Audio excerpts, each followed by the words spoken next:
स्वागत है आपका मेरे YouTube चैनल में। तो आज हम लोग पढ़ने वाले हैं कक्षा 6वीं विषय सामाजिक विज्ञान से अध्याय 7 मौर्य वंश और राजा अशोक। तो चलिए पढ़ना शुरू करते हैं, वीडियो शुरू करते हैं। चैनल को सब्सक्राइब कीजिए, अपने मित्रों के साथ जरूर इसको शेयर कीजिएगा।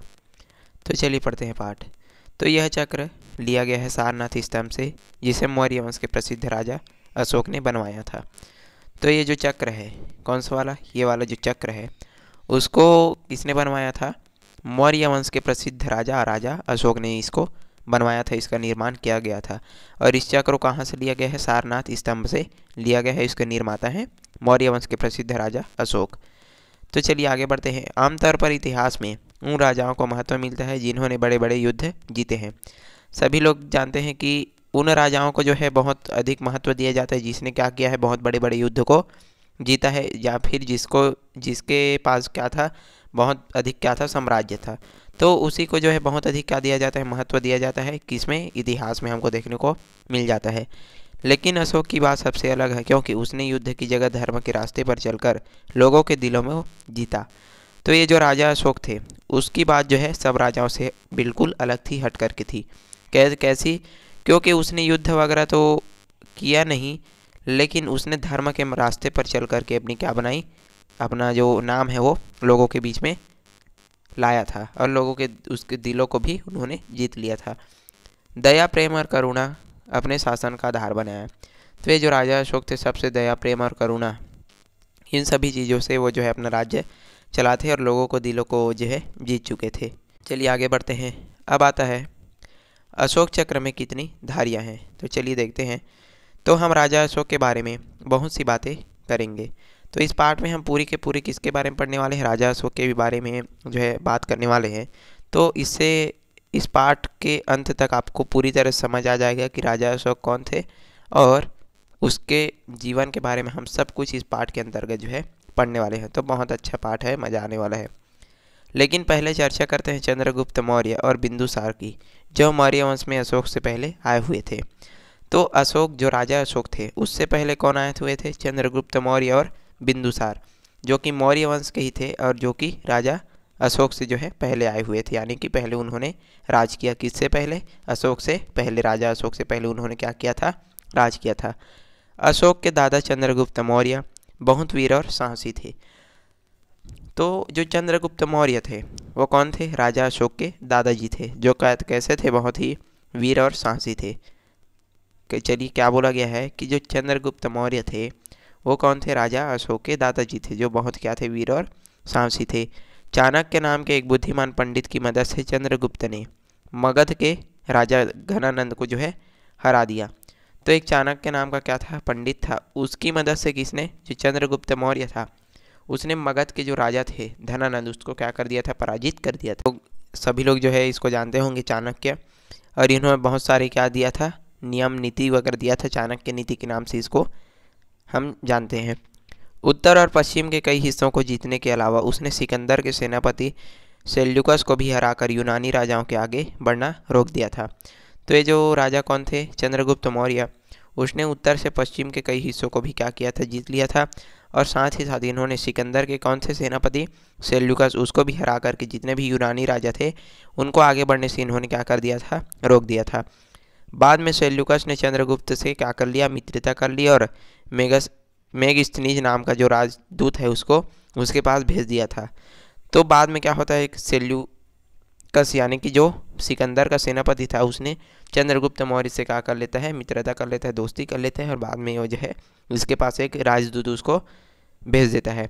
चाणक्य के अच्छे लेखक भी थे। उनके पुस्तक अर्थशास्त्र से हमें उस समय की शासन व्यवस्था के बारे में काफ़ी जानकारी मिलती है। तो ये जो चाणक्य थे वो बहुत अच्छे क्या थे? लेखक थे। तो उन्होंने क्या लिया है? अर्थशास्त्र, जिससे हमको बहुत सारे उस समय की, यानी जो चाणक्य का जो समय था, यानी कि जो उनके शासन का जो समय था, उसके शासन व्यवस्था के बारे में बहुत सी जानकारी हमको मिल जाती है। इसी समय मेगस्थनीज के भारत में जो कुछ देखा उसके अपनी पुस्तक में इंडिका का वर्णन किया है। तो जो राजदूत था उसका क्या नाम था? मेगस्थनीज। तो उसने भारत में जो कुछ भी देखा था उसका वर्णन अपनी पुस्तक में क्या, इंडिका नाम का जो पुस्तक था उसमें अपना वर्णन जो है किया हुआ। अब क्या होता है कि उसने लिखा कि भारतीय सभ्य थे, क्या लिखा उसने कि जो भारत के रहने वाले लोग थे वो कैसे थे, सभ्य थे और वे अपने घरों में ताले नहीं लगाते थे। तो पहले क्या होता था, लोग अपने घरों में ताले वगैरह नहीं लगाते थे। तो उसने लिखा था इंडिका नामक पुस्तक में कि जो भारतीय थे वो कैसे थे, सभ्य थे और अपने घरों में ताले नहीं लगाते थे। अधिकतर गांव में रहकर खेती करते थे। तो अधिकतर लोग उस समय क्या किया करते थे, खेती वगैरह किया करते थे और सैनिकों को अच्छा वेतन मिलता था। तो बहुत सारी बातें उसने अपनी पुस्तक में लिखी थी। अब क्या होता है, चंद्रगुप्त के बाद उसका बेटा बिंदुसार राजा बना। ठीक, अब क्या होता है कि जैसे ही चंद्रगुप्त के बाद उसका जो बेटा कौन था, बिंदुसार, वो जो है राजा बन जाता है और उसने दक्षिण के अनेक हिस्सों को जीतने अपने राज्य को बड़ा कर लिया। अब उसने क्या किया कि बहुत दक्षिण के बहुत सारे हिस्सों को अपने जीत जीत करके अपने राज्य में मिलाता गया और अपने राज्य को बड़ा बना लिया। बिंदुसार के बाद अशोक सिंहासन पर बैठा। अब बिंदुसार के बाद जो है राजा अशोक जो है सिंहासन पर बैठता है, सिंहासन का उत्तराधिकारी जो है बन जाता है। अब इस समय मौर्य राजा बहुत बड़ा और शक्तिशाली हो चुका था। तो जब जो है राजा अशोक जो है किसमें गद्दी पर बैठते हैं, सिंहासन पर बैठते हैं, तो उस समय जो मौर्य वंश था वो जो है बहुत बड़ा और शक्तिशाली जो है बन चुका था। अशोक भी अपने पिता और दादा की तरह वीर और साहसी था। तो ये जो अशोक था वो कौन था, राजा बिंदुसार के बेटे थे। तो अशोक जो है अपने पिता बिंदुसार और दादाजी यानी कि कौन, उनके दादाजी के तरह वो जो है कैसा था, साहसी और वीर था। अब उसने जो कलिंग नामक स्वतंत्र जनपद के साथ युद्ध किया और हराकर अपने राज्य में मिला लिया। तो जो राजा अशोक थे उसने क्या किया, कलिंग नामक एक कलिंग युद्ध उसने किया और उसको जो है जीत करके अपने राज्य में मिला लेते हैं। चलिए यहाँ तक समझ चुके होंगे। अब आता है कलिंग युद्ध के बारे में। तो चलिए देखते हैं वास्तव में ये कलिंग युद्ध क्या था। तो आम पर तौर पर यह देखा गया कि युद्ध में सफलता मिलने पर राजा खुश होते हैं। तो जैसे ही सभी लोग जानते हैं कोई भी युद्ध चल रहा है, अब कोई भी ये पहले नंबर का राजा हो कि दूसरे नंबर का राजा हो गया, तो कोई भी राजा मान लो पहले नंबर का राजा जीत जाता है युद्ध और दूसरे नंबर का राजा जो है युद्ध हार जाता है, तो पहले नंबर का राजा कैसे हो जाता है, खुश हो जाता है। क्यों? क्योंकि वो जो है युद्ध जीत चुका था। तो इसी को यहाँ पर बताया गया है कि युद्ध में सफलता मिलने पर कोई भी राजा क्या हो जाता है, खुश हो जाता है। कलिंग युद्ध जीत कर भी अशोक का मन दुख से भरा रहा, क्योंकि युद्ध में लाखों सैनिक मारे गए, हजारों घायल हुए और अनेक स्त्री बच्चे बेसहारा हो गए। क्या होता है कि जब जो है राजा अशोक जो है कलिंग युद्ध जीत जाते हैं, फिर भी उनका मन जो है दुख से भर जाता है। क्यों दुख से भर जाता है? क्योंकि युद्ध में बहुत सारे जो सैनिक थे वो मारे जाते हैं और कई जो सैनिक थे, हजारों सैनिक थे, वो कैसे हो गए, घायल हो गए। तो इससे बहुत लोग जो है एकदम उनको सब देखते हैं तो वो जो है दुख से भर जाते हैं। कौन? राजा अशोक। यह सब देखकर उसने युद्ध से मिली सफलता बेकार लगने लगी। अब वो जो है खुश नहीं हुआ, बल्कि क्या हो गया, उसको बहुत बुरा लगा, मैंने युद्ध क्यों किया ऐसा करके। तभी उसने संकल्प किया कि वह कभी युद्ध नहीं करेगा। तो उसके बाद उसने क्या किया कि संकल्प किया कि अब वह कभी भी युद्ध नहीं करेगा करके। उसने अभी निश्चय किया कि वह हथियारों से शत्रु को हराने की जगह यानी कि धर्म के रास्ते पर चल करके लोगों के दिलों को जीतेगा, जिससे लोगों की भलाई हो सके। तो उसने निश्चय किया यानी कि उसने प्रतिज्ञा ली कि मैं जो है आज के बाद कभी भी युद्ध नहीं करूँगा और मैं जो है धर्म के रास्ते पर चल करके, सत्य के रास्ते पर चल करके अपना जो है क्या, लोगों के दिलों को जीतूंगा, अपना जो शासन व्यवस्था है उसको अच्छे से करूंगा करके। इन भावनाओं को प्रजा तक पहुंचाने के लिए उसने चट्टानों पर खुदाई करवाया। तब इन सभी जो जितने भी बातें थी उनको कहाँ किसके तक, प्रजा तक पहुंचाने के लिए उसने क्या किया कि चट्टानों पर उसने लेख लिखवाना शुरू कर दिया। चलिए यहाँ पर दिया गया है छोटा सा, तो चलिए पढ़ते हैं। राजा बनने के 8 साल बाद मैंने कलिंग को जीता था। तो जब राजा जो है अशोक जो है राजा बनता है तो 8 साल बाद वो जो है उस कलिंग युद्ध को जीत जाता है। लेकिन क्या होता है, इससे मुझे बहुत क्या हुआ, दुख हुआ। तो राजा क्या लिखता है कि मैंने कलिंग युद्ध तो जीत लिया, फिर भी मुझको क्या हुआ है, बहुत दुख हुआ है। यह क्यों? क्योंकि उसको बहुत एक आज़ाद जनपद को हराया जाता है, वहाँ लाखों लोग मरते हैं और अपने बंदी बना करके जनपद से बाहर निकाल दिए जाते हैं, वहाँ रहने वाले ब्राह्मण भिक्षु मारे जाते हैं। तो जब युद्ध होता है तो बहुत सारे लोग मारे जाते हैं, बहुत सारे लोग घायल हो जाते हैं। तो अनेक तरह की परेशानियाँ उन्होंने देखी थी, किसने, राजा अशोक ने। तो वो जो है अपना प्रतिज्ञा ले लेता है कि आज के बाद मैं युद्ध नहीं करूँगा। अब क्या होता है, ऐसे किसान जो अपने मित्र, बंधु, दास और मजदूरों से नम्रतापूर्ण बर्ताव करते हैं वे भी युद्ध में मारे जाते हैं और प्रियजनों से बिछुड़ जाते हैं। तो ऐसे भी लोग हैं जो अपने आपस में, मित्र हो गए, उनके जो बंधु हो गए, अपने जो मजदूर हैं उनसे बहुत क्या करते थे, विनम्रपूर्वक व्यवहार करते थे, नम्रतापूर्वक व्यवहार करते थे, और जिनका कोई दोष भी नहीं था वो जो है युद्ध में मारे जाते हैं। इस तरह हर किस्म के लोग युद्ध का बुरा प्रभाव पड़ता है। तो बहुत से युद्ध का प्रभाव लगभग सभी लोगों पर पड़ता है। और इससे मैं क्या हूँ, दुखी हूँ। यानी कि राजा बहुत क्या हो जाता है, दुखी हो जाता है। और युद्ध के बाद मैंने लगातार धर्म का पालन किया और दूसरे की यही सिखाया है। तो जो है प्रतिज्ञा लेगा है कि अब के बाद मैं जो है धर्म के मार्ग पर चलूँगा और सबको जो है एक नई जो सीख है वो सिखाऊंगा करके। मैं मानता हूँ कि धर्म से जीतना युद्ध से जीतने से बेहतर है। तो क्या मानता है कि मैं मानता हूँ कि धर्म से जीतना जो है युद्ध जीतने से क्या है, बेहतर है। और मैं बातें खुदवा रहा हूँ ताकि मेरे पुत्र होते युद्ध करने की बात न सोचें। तो जो है ये बातों को इसलिए खुदवाता है पत्थरों पर, ताकि जिन उनके जो वंशज हैं, उनके जो पुत्र हो गए, उनके जो नाती पोते हो गए, वो भी युद्ध की बात अपने मन में न लाए करके। तो इस प्रकार से वो जो है अपनी बातें कहता है। अब क्या होता है कि अशोक का धम्म, ये जो देख सकते हैं स्तंभ लेख, तो इसी में वो जो है अपनी बातों को लिखाया हुआ यहाँ पर देख सकते हैं आप। कुछ इस प्रकार से यहाँ पर लिखा गया है। तो यही है अशोक की जो बातें जो हमने पहले पढ़ी है। अब क्या है, अशोक के धम्म में न कोई देवी देवता थे और न ही उनमें कोई व्रत उपासना या यज्ञ करने की बातें कही गई थी। तो जो अशोक थे, राजा अशोक, उनके धम्म में यानी कि उसके धर्म में ना कोई देवी देवता थे और ना ही उसमें किसी प्रकार के यज्ञ हवन उपवास वगैरह करने की बात उसमें नहीं कही गई थी। धर्म का पालन करने के लिए पूजा आदि की बात भी नहीं की गई थी। यानी कि जो धर्म था उसका पालन करने के लिए भी पूजा वगैरह की बात इसमें नहीं की गई थी। आपको आश्चर्य होगा कि व्रत उपवास नहीं, देवी देवताओं की पूजा नहीं, तो धर्म कैसा। सभी लोग जानते हैं धर्म में क्या होता है, कोई भी धर्म हो उसमें क्या होता है, व्रत उपवास होता है, देवी देवताएं होते हैं। लेकिन इसके जो धर्म था उसमें किसी प्रकार की यहाँ पर बातें नहीं की गई थी। दरअसल कलिंग युद्ध में भयंकर विनाश ने अशोक की सोच को काफ़ी बदल दिया था। तो जो कलिंग युद्ध उसने क्या किया था, जीता था, फिर भी वो जो है बहुत क्या था, दुखी था, क्योंकि उसमें भयंकर क्या हुआ था, लोग मारे गए थे। इस कारण उसका जो सोच था पूरी तरह से बदल गया था। अशोक का व्यवहार अपनी प्रजा के लिए वैसा ही था जैसे पिता का अपनी संतान के प्रति होता है। यानी कि क्या बोला गया है कि अशोक जो है क्या थे, राजा थे, और वो जो है अपनी प्रजा से एक पुत्र और पिता की तरह क्या करते थे, व्यवहार करते थे। यानी कि जितने भी प्रजा थे उसको एक पुत्र की तरह वो जो है देखते थे। अशोक जब लोगों को झूठ बोलते, गलत आचरण करते, मूक प्राणियों के प्रति हिंसा करते और धर्म के नाम पर आपस में संघर्ष करते देखते तो उसको बहुत क्या होता था, दुख होता था। तो क्या बोला गया है यहाँ पर, जो राजा अशोक थे वो जब कभी भी लोगों को झूठ बोलते हुए, गलत आचरण करते हुए और जितने भी बेजुबान जानवर हैं उनको मारते हुए देखते थे तो उनको क्या होता था, बहुत ही दुख होता था। और उसने इन बातों पर विचार किया और पाया कि राजा होने के कारण उसकी जिम्मेदारी है कि प्रजा को सही राह दिखाए। यहाँ पर बहुत अच्छा बात दिया गया है कि राजा का परम कर्तव्य क्या है, सबसे पहले कि उसको जो है अपनी प्रजा को सही मार्ग, सही रास्ता, सत्य के प्रति उसको बताने का कार्य सबसे पहले राजा का होता है अपनी प्रजा को। इस काम के लिए उसने धर्म महापात्र नामक अधिकारी रखे जो गांव-गांव, नगर-नगर में दौरे करके प्रजा को जो है सही व्यवहार की बातें बताते थे। अब इसने क्या सोचा, मेरे को जो है अपनी प्रजा को अच्छे बुरे का क्या करवाना है, उनको सिखाना है, अच्छा बुरा सिखाना है। तो उसके लिए उसने क्या रख लिया, एक व्यक्ति रख लिया जो गांव-गांव जाता था, नगर-नगर जाता था और लोगों को उसके बारे में बताता था, सत्य के बारे में बताता था, धर्म के बारे में बताता था। दूर दराज के क्षेत्रों में यही बातें उनके पत्थर स्तंभों में और चट्टानों में खुदवाए गए थे। हमने पहले देखा कि उसने क्या किया, इस प्रकार के स्तंभ हो गए तो उसमें अपनी बातों को लिखा दिया और उसको जो है एक जगह टांग दिया, मतलब लटका दिया। तो इस प्रकार से उसकी बातें थी। तो चलिए पहले नंबर पर आता है, तो यहाँ किसी जीव को मारा नहीं जाएगा।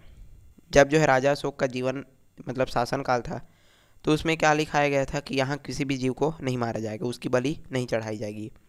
और पहले राजा की रसोई में हजारों जानवर रोज मांस के लिए मारे जाते थे, अब सिर्फ 3 जानवर मारे जाते हैं, 2 मोर और 1 हिरन, और ये तीनों जानवर भविष्य में नहीं मारे जाएंगे।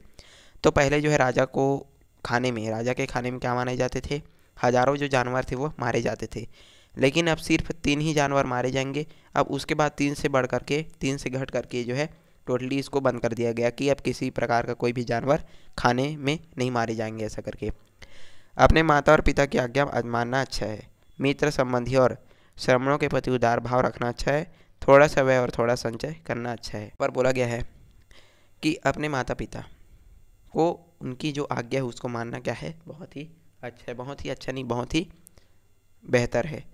और मित्र संबंधियों सभी से जो है प्रेम भाव आपस में मिला करके रखना चाहिए, थोड़ा सा व्यय और थोड़ा सा संचय भी करना चाहिए, थोड़ा कमाना चाहिए और उसका संचय भी करना चाहिए। तो ये जो बातें थी उसने राजा अशोक ने कही थी। अब क्या होता है, लोग विभिन्न अवसरों पर तरह तरह के संस्कार करते हैं, अलग अलग प्रकार के क्या होते हैं, अवसर होते हैं, त्यौहार होते हैं। तो उस पर जो है तरह तरह के संस्कार वगैरह किया करते हैं। तो ऐसे धार्मिक संस्कारों को करना तो चाहिए, लेकिन इसमें मिलने वाला लाभ कम ही है। लोग जो है धार्मिक संस्कार तो करते हैं, लेकिन इससे होने वाले लाभ के बारे में जो है नहीं जानते। कुछ संस्कार ऐसे होते हैं जिनमें ज़्यादा फल मिलते हैं। क्या क्या गुलामों और मजदूरों से नम्रतापूर्वक व्यवहार करना, बड़ों का आदर करना, जीव जंतुओं से संयम व्यवहार करना, ब्राह्मणों और भिक्षुओं को दान करना इत्यादि। तो इसने बताया था कि अनेक प्रकार से यहाँ पर अपनी बातों को लोगों को पहुँचाया था। अब क्या होता है, अपने धर्म के प्रचार में संयम से काम लेना चाहिए। तो जो भी अपना धर्म का प्रचार करते हैं, तो धर्म का प्रचार है उसके लिए संयम से काम हमको लेना चाहिए। इसको किसने बताया था? राजा अशोक ने। अपने धर्म के गुणों को बढ़ा चढ़ा कर कहना या दूसरे धर्म की बुराई करना, ये जो है बहुत ही क्या है, गलत बात है। उसने क्या बोला था कि तुम जो है कोई भी धर्म के हो, अपने धर्म का क्या करो, सम्मान करो। साथ ही साथ जो दूसरे धर्म के हैं उसके धर्म का भी क्या करो, सम्मान करो। किसी दूसरे के धर्म की बुराई तुमको अच्छी नहीं लगती। ऐसा करके हर तरह से हर अवसर पर दूसरे संप्रदायों का आदर करना चाहिए, क्योंकि उसका भी धर्म है, अपना भी धर्म है। यदि कोई तुम्हारे धर्म के बारे में बोले तो तुमको क्या लगेगा, बुरा लगेगा। ठीक उसी प्रकार से यदि तुम भी दूसरे के बारे में बोलोगे, दूसरे के धर्म के बारे में बोलोगे, तो उसको भी क्या लगेगा, बुरा लगेगा। इससे अच्छा है कि तुम जो है सभी धर्मों का आदर करो, सभी धर्मों को क्या करो, उसको आदर से उसको समझो, और संप्रदाय उन्नति और दूसरे संप्रदायों का क्या करना चाहिए, उपकार करना चाहिए करके। तो यहाँ पर बातें राजा अशोक ने बताया था। अब आता है अशोक की शासन व्यवस्था। अब आता है तो भारत के मानचित्र 7.1 में आपने देखा कि अशोक का राज्य बहुत क्या था, विशाल था, और उसकी राजधानी थी पाटलिपुत्र। तो अशोक की जो राजधानी थी वो क्या थी, पाटलिपुत्र थी। अशोक की राजधानी का क्या नाम था, पाटलिपुत्र। तो इतने बड़े राज्य पर शासन करना क्या था, आसान नहीं था। अब अशोक का राज्य था वो कैसा था, बहुत बड़ा था, बहुत ही विशाल था, और उसकी राजधानी क्या थी, पाटलिपुत्र। तो इतने बड़ा जो राज्य था उसमें शासन करना क्या नहीं था, आसान नहीं था। शासन में उसकी सहायता के लिए योग्य लोगों को एक दल था जिसे मंत्री परिषद कहा जाता था। तो शासन में जो है राजा अशोक की सहायता के लिए क्या था, एक दल था जिसको क्या बोला जाता था, मंत्री परिषद इसको कहा जाता था। विशाल राज्य की देखभाल के लिए उसे 4 प्रांतों में बांट दिया गया था। तो ये जो मंत्री परिषद था उसको जो है इस राज्य की देखभाल के जो है 4 प्रांतों में इसको विभाजित किया गया था, डिवाइड कर दिया गया था। उत्तर में तक्षशिला, दक्षिण में सुवर्णगिरी, पूर्व में तोसली और पश्चिम में उज्जैनी। तो ये जो 4 उसको प्रांतों में बांटा गया था। पहला क्या था, उत्तर में तक्षशिला, दूसरा था दक्षिण में सुवर्णगिरी, तीसरे में था पूर्व में तोसली और पश्चिम में उज्जैनी। तो इन 4 जो प्रांत थे उसको बांटा गया था राजा अशोक का शासनकाल में। और इन नगरों में रहने और उसके आसपास के इलाकों की देखभाल राजकुमार करते थे। तो इन जो नगरों की देखभाल कौन करते थे, आसपास के इलाके और उनकी जो देखभाल थे वो राजकुमार वगैरह लोग किया करते थे, यानी कि राजा के बेटे लोग किया करते थे। अनेक अधिकारी कर्मचारी उनके सहयोग देते थे, और जितने भी अधिकारी कर्मचारी जो नियुक्त किए होते थे राजा द्वारा, वो जो है उनका साथ देते थे उनकी देखभाल करने में। ये कर्मचारी गांव और शहर में व्यवस्था को संभालते थे। तो ये जो जितने भी कर्मचारी होते थे गांव शहर में सब व्यवस्था को संभाला करते थे। किसान, कारीगर, व्यापारी से लगान वसूलते थे और राजा की आज्ञा का पालन न करने वालों को दंड देते थे। तो जो कोई भी राजा का आज्ञा का उल्लंघन किया करता था उसको जो है दंड देने का काम किया करते थे कौन, कर्मचारी। और जो जितने भी राजा द्वारा नियुक्त किए गए जो लोग होते थे वो जो है ये काम किया करते थे, कर वगैरह वसूलते थे, और साथ ही साथ जो राजा की आज्ञा का पालन नहीं करता था उसको भी ये जो है दंड देने का काम किया करते थे। अब क्या होता है कि अनेक इसके अलावा कुछ बड़े अधिकारी भी होते थे जिन्हें महामात्र कहा जाता था। तो इन सब चीज़ों के अलावा एक क्या होता था, एक बहुत बड़ा अधिकारी होता था, इसको क्या बोला जाता था, महामात्र इसको कहा जाता था। और वे राज्य भर का दौरा करते और शासन का काम उसको जो है देखते थे। तो ये जो महामात्र होते थे वो क्या करते थे, राज्य का दौरा करते थे और अपनी शासन व्यवस्था जो है देखा करते। और क्या होता है, इतना ही नहीं, प्रजा के सुख दुख को जानने तथा अधिकारियों के काम पर नज़र रखने के लिए राजा अशोक स्वयं राज्य में दूर दूर गाँव का दौरा करते थे। तो काम ठीक से चल रहा है या नहीं, तो इसको जांचने के लिए जो राजा अशोक थे वो खुद भी जो है गांव में दूर दूर तक जा कर के यात्रा करते थे, दौरा करते थे, और जो अधिकारियों के काम है उस पर नज़र रखते थे। उन्होंने लोगों की भलाई के लिए सड़कें बनवाई, उनके दोनों तरफ छायादार व फलदार वृक्ष लगवाए, अस्पताल व धर्मशालाएँ बनवाए और कुएँ भी खुदवाए थे। तो अनेक तरह के काम इसने किए थे राजा अशोक ने अपने प्रजा के लिए। अब क्या होता है, यद्यपि अशोक बौद्ध धर्म को मानने वाला था तथापि वह सभी धर्मों का सम्मान करता था। तो जो राजा अशोक थे वो कैसे थे, बौद्ध धर्म को मानने वाले थे, बौद्ध धर्म वाले थे। फिर भी वो जो है सभी धर्मों का क्या करता था, सम्मान करता था, और उन्हें दान भी देता था। जितने भी धर्म के लोग थे उनको भी जो है दान देता था राजा अशोक। वह प्रजा से कहता था कि सभी धर्मों को बातें सुने और उनका सम्मान करें। तो राजा अशोक अपनी प्रजा से क्या बोलता था कि तुम जो है सभी धर्मों का क्या करो, बातें सुनो और उनका सम्मान करो करके। अशोक कलाकारों को भी आगे बढ़ने में मदद करता था। तो जो राजा अशोक थे, जितने भी कलाकार थे, उनको भी आगे बढ़ने में क्या करते थे, मदद करते थे, प्रोत्साहित ये जो है किया करते थे। आज भारत सरकार के नोटों और कागजों पर 4 सह वाली जो मूर्ति दिखाई देती है वह राजा अशोक के समय की है। मतलब सिंह वाली जो मूर्ति दिखाई देती है नोटों पर, वो किसकी है, राजा अशोक के समय की है। सारनाथ और दूसरी जगहों से प्राप्त स्तंभ की मूर्तियों में ऐसे नमूने हैं जो आज भी राजा अशोक की जो है याद दिलाते हैं। तो बहुत से चीज़ें जो है राजा अशोक ने हमको सिखाई है और वो आज भी हमको याद है। बच्चों, आपको याद होगा कि पिछली कक्षा में हमने राष्ट्रीय प्रतीक चिन्हों के बारे में पढ़ा था। तो पिछली कक्षा में हमने क्या पढ़ा था, राष्ट्रीय के प्रतीक चिन्ह के बारे में हमने पढ़ा था, जिसमें 4 सिंह वाली मूर्ति, सिंह के अतिरिक्त बैल, घोड़ा और 24 तीलियाँ या धारियाँ वाली चक्र की आकृति बनी हुई है। तो जो है हमारे तिरंगे झंडे में रहता है 24 तीली वाली जो आकृति है, तो उसी के बारे में यहाँ पर बताया गया है, चक्र के बारे में बताया गया है। सिंह को शक्ति, बैल को श्रम, घोड़े को ऊर्जा और गति का जो चक्र है उसको निरंतर कार्य और प्रगति का प्रतीक जो है माना जाता है। तो क्या बताया गया है कि सिंह को शक्ति का, जो सिंह होता है उसको शक्ति का प्रतीक माना गया है, बैल को जो है श्रम का प्रतीक माना गया है, घोड़े को ऊर्जा का प्रतीक माना गया है और जो चक्र है उसको निरंतर कार्य करने का प्रतीक जो है माना गया है। चक्र के नीचे सत्यमेव जयते लिखा है, जिसका अर्थ है केवल सत्य की जय होती है। सभी लोग जानते हैं सत्यमेव जयते, उसका अर्थ क्या होता है, केवल सत्य की ही जय होती है। और अशोक के बाद मौर्य वंश में करीब 50 वर्षों तक जो है चला था। तो जब जो है राजा अशोक के बाद जो मौर्य वंश था वो जो है करीब 50 वर्षों तक ये जो है चला था और उसके बाद उसका जो अनेक छोटे छोटे राज्यों में इसको बांट दिया गया। तो ये था मौर्य वंश राजा अशोक का पार्ट। आई होप आपको वीडियो पसंद आया होगा, तो लाइक करें, अपने मित्रों के साथ जरूर इसको शेयर कर दीजिएगा और यदि मेरे चैनल में नए हैं तो चैनल को जरूर सब्सक्राइब कीजिए। चलिए मिलते हैं अगले वीडियो में, तब तक के लिए धन्यवाद।